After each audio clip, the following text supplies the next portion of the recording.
Hi, I'm Brad with Family Handyman. Today we're going to talk about defrosting your windshield as well as de-icing your wipers and windows. So let's start with defrosting the windshield.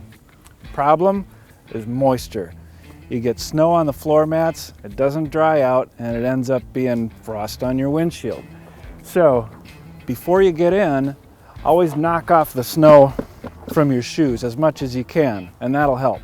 So another mistake that people often make is recirculating the damp air that's inside the car. That's not what you want. You want to pull in fresh, dry air from outside. So make sure you push that recirculation button so that it's off. So you're pulling in the dry air from outside.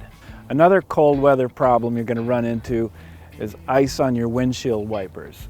It'll cause them to actually stick to the windshield, and if you start them up when they're stuck, chances are you're going to ruin your wiper blades. So I use a solution of 1/3 water, 2/3 rubbing alcohol in a little spray bottle, and just mist on the wipers to help loosen up that ice. And then you probably have to take it off with your fingers after that. The other trick, when you park your car after it's been warm, put your wipers up, prop them up like this. That way there's no way they're going to stick to the windshield.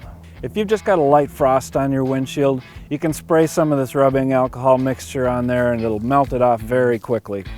If you've got ice on the windshield, you can still use this stuff because it'll help loosen up the ice and melt it a little bit so it's easier to scrape off.